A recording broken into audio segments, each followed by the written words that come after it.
ये एक historical drama film the Nightingale जो इस फिल्म की कहानी है वो एक सच्ची घटना पर आधारित है, जिसमें दिखाया गया है कैसे सन 1825 में ब्रिटिश सरकार ने ऑस्ट्रेलिया की जनता पर कैसे जुर्म किया और उन्हें अपना गुलाम बना के रखा, जहां पर उन्होंने आदमियों और औरतों के ऊपर किस तरह से जुर्म किए। यही सब आज की कहानी में दिखाया गया है। तो कहानी की यहाँ पे शुरुआत होती है। क्लेरा नाम की लड़की को दिखाया जाता है। क्लेरा एक आयरिश लड़की थी। ब्रिटिश लोगों ने उनके आइलैंड पे हमला करके उनको गुलाम बना दिया। क्लेरा ब्रिटिश ऑफिसर के लिए खाना बनाया करती थी। अब इसके बाद क्लेरा ब्रिटिश ऑफिसर के लिए गाना गाते हुए देखते हैं और यहाँ पे हॉकिंस भी बैठा होता है। उसे क्लेरा का गाना काफी पसंद आता है और इसलिए कुछ देर बाद अपने रूम में क्लेरा को बुलाता है। वो उसे रूम में बुला के कुछ पैसे देने लगता है। अब यहाँ पे क्लेरा सोचने लगती है शायद वह मुझे पैसा इसलिए दे रहा है, उसे मेरा गाना पसंद आया होगा, लेकिन ऐसा नहीं था।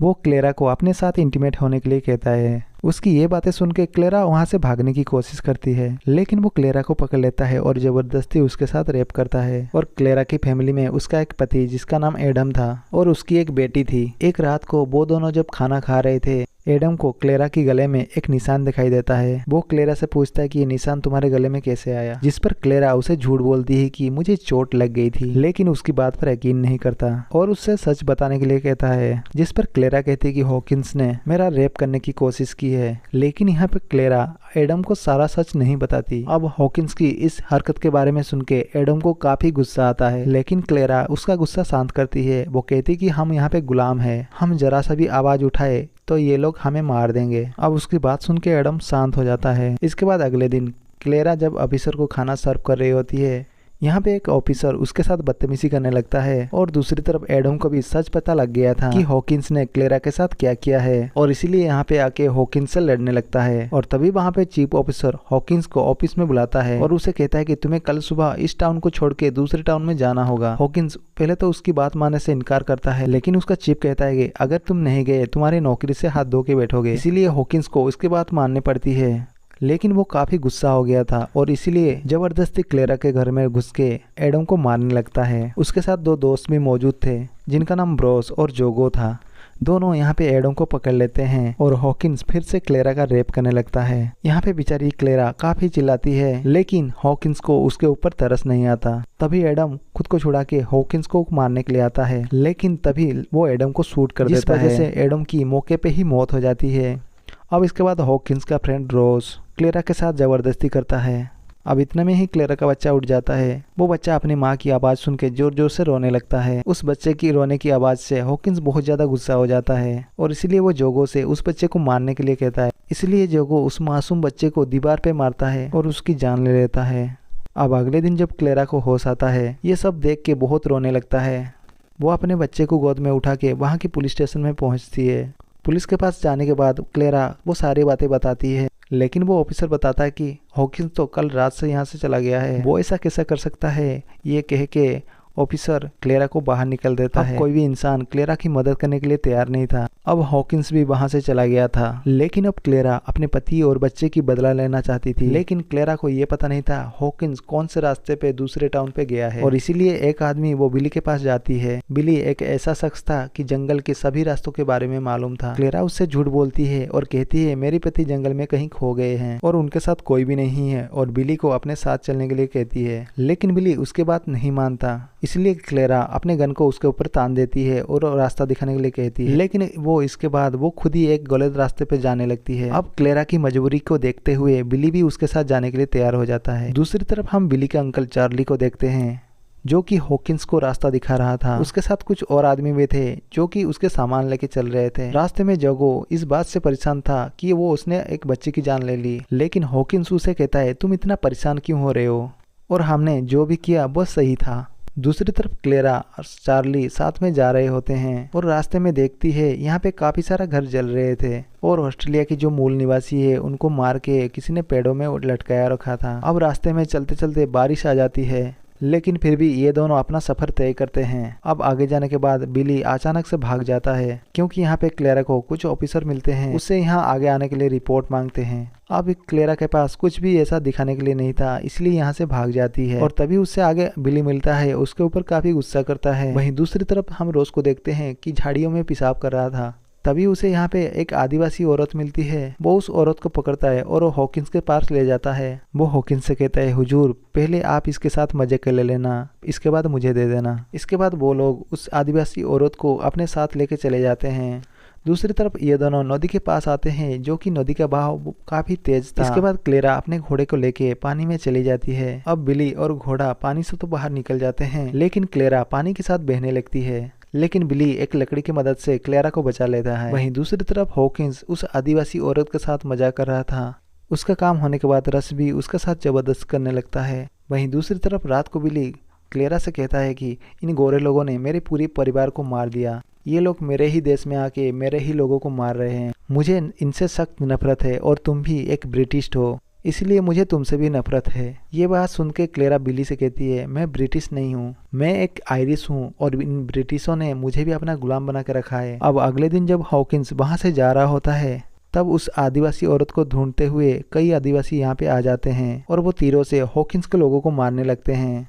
अब ये देख के जोगू भी वहां से भागने लगता है। ये लोग हॉकिंस को मारने वाले रहते हैं, तभी हॉकिंस उस आदिवासी औरत को मार के वहां से भाग जाता है। वहीं दूसरी तरफ जोगो को भागते हुए क्लेरा देख लेती है और उसका पीछा करती है और जोगो को पकड़ने के बाद उसे मारने लगती है। वो देखती है कि उसकी बंदूक में गोलियां नहीं है। वो एक चाकू से उसके तड़पा तड़पा के उसे मार देती है। ये सब बिली देख लेता है और वहां से जाने लगता है। तब क्लेरा उसे रोकती है और पूरी कहानी बताती है कि कैसे हॉकिंस ने मेरे पूरे परिवार को मार दिया। उन्होंने एक मेरी छोटी मासूम बच्ची को भी नहीं छोड़ा और मेरा रेप भी किया। और ये सब सुन के बिली वहां पे रुक जाता है। अब अगले दिन जब इन्हें भूख लगती है, बिली एक भेड़ की बच्चे को शिकार करता है। अब ये देख के क्लेरा यहीं पे रोने लगती है, क्योंकि भेड़ की बच्ची को देख के अपने बच्चे की याद आता है। दूसरी तरफ बिली के अंकल चार्ली को देखते हैं, जो कि हॉकिंस को गलत रास्ते पे जानबूझ के लेके आया था। वो हॉकिंस से कहता है कि तुम्हें उस औरत को नहीं मारना चाहिए था, अब कभी अपना टाउन नहीं पहुंच पाओगे। और तभी अचानक से रोज चार्ली को शूट करके मार देता है। चार्ली की मौत से हॉकिंस काफी परेशान हो जाता है, क्योंकि उसे अब रास्ता कौन बताएगा, इसीलिए वो रोज को बुरी तरह से मारने लगता है और उसे कहता है कि बेवकूफ कहीं कि अब हमें रास्ता कौन तुम्हारा बाप दिखाएगा, हम लोग इस जंगल में फंसकर मारे जाएंगे। अब हॉकिंस के पास एक बच्चा भी था और उस बच्चे को गन देके कहता है कि अगर रात में कोई रोज बेवकूफ़ी करे उसे मार देना। अब अगले दिन जब हॉकिंस जंगल में जा रहा था, तब क्लेरा उसे देख लेती है। वो उसे गोली मारने ही वाली होती है, तभी हॉकिंस उसे देख लेता है। अब ये लोग हॉकिंस से डर के अपने घोड़े को छोड़ के यहाँ से भागने लगते हैं। फिर क्लेरा बिली से कहती है कि वो घोड़ा मेरी पति की आखिरी निशानी है, मैं उसे छोड़ नहीं सकती। बिली उस घोड़े को लेके जाने वाला होता है, तभी हॉकिंस वहां पे आ जाता है। वो बिली को पकड़ लेता है। इसके बाद क्लेरा को ढूंढने की कोशिश करता है, लेकिन वो एक पेड़ के पीछे छुपी होती है। हॉकिंस को पता था बिली चार्ली का ही भतीजा है और इसीलिए उसके ऊपर गन तान के उसे रास्ता दिखाने के लिए कहता है और ना चाहते हुए बिली को उसे रास्ता दिखाना ही पड़ता है। वहीं दूसरी तरफ क्लेरा को रास्ते में ही हेलुसिनेशन होने लगती है, जिसमें कि अपने पति और बच्चे और जोगो को ही देखती है, जिस वजह से बेहोश होकर अचानक तालाब में गिर जाती है। दूसरी तरफ हॉकिंस को देखते हैं, जो बिली ने हॉकिंस की टाउन में ही पहुंचा दिया होता है। हॉकिंस उस छोटे बच्चे से बिली को मारने के लिए कहता है। वो बच्चा उस गन का तो फायर करता है, लेकिन वो बिली को नहीं लगती, जिसका फायदा उठाते हुए बिली वहां से भाग जाता है। अब इसलिए हॉकिंस गुस्सा होकर उस बच्चे को वहीं पे छोड़ के टाउन पे जाने लगता है। वो बच्चा कहता है कि मुझे छोड़ के मत जाओ, लेकिन हॉकिंस उसकी बातों को नहीं सुनता, लेकिन वो बच्चा हॉकिंस के पीछे पीछे जाने लगता है। हॉकिंस गुस्सा होकर उस बच्चे को भी मार देता है। दूसरी तरफ क्लेरा घूमते घूमते एक रास्ते पे आ जाती है। यहाँ पे उसे बिली भी मिल जाता है।